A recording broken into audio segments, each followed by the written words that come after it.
এরকম কোনোদিনই জন্মদিন পার করিনি আমি, তার কারণটা তোমাদেরকে পরে বলছি আমার সঙ্গে কি ঘটলো। দেখো এদিকে রান্নাবান্না সব কমপ্লিট হয়ে গেছে, নান আছে, আর ওদিকে পায়েস, চানা মশলা, আর এই সাইডে চিলি চিকেন, আর এদিকে আছে পোলাও। তো সব রান্নাবান্না কমপ্লিট। এই সাইডে দেখো খাওয়া দাওয়া শুরু করা হয়ে গেছে। এদিকে বাচ্চাগুলো সব ছোট ছোট, তো সেই জন্য সবাইকে আগে খেতে দিয়ে দেওয়া হয়েছে। তো সবাই এদিকে খাওয়া দাওয়া করছে, আর আমার অবস্থা দেখো। তোমাদেরকে আমি কেন বললাম, আমি এরকম কোনোদিনই কারো জন্মদিনে কিন্তু থাকি না। আমি কেন, কেউ থাকি না আমরা।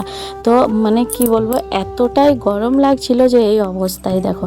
আর এখনও কিন্তু সব রান্না কমপ্লিট করতে পারিনি, মানে কিছু রান্না করে রেখে দিয়েছি, কিছুটা চিলি চিকেন বাকি ছিল জানো তো। সেগুলো সব করতে করতে এতটাই লেট হয়ে গেল। তো আমি কিন্তু ওই রান্নার মধ্যেই ছিলাম আর কি। আমি কিন্তু রান্নার থেকে এই সাইডে আসতেই পারিনি। তো যাই হোক, এদিকে কেক কাটা হচ্ছিল। আমি এদিকে বললাম একটু ভিডিও করে দিতে, যেহেতু আমি সময় পাচ্ছি না সেই কারণে। তো যাই হোক, পুচকিকে আমাদের কেমন লাগছে অবশ্যই কিন্তু কমেন্ট করে জানাবে। আর ওর দাদা ওদিকে কি সুন্দর চেয়ারের উপরে বসে বসে কিন্তু দেখছে সব কিছু, আর ওর বুনুকে কেক খাওয়াচ্ছে। কোনো বছরে এরকম করে না, অনেক বদমাইশি করে জানো তো। বলে সব থেকে আগে কেকটা আমিই কাটবো।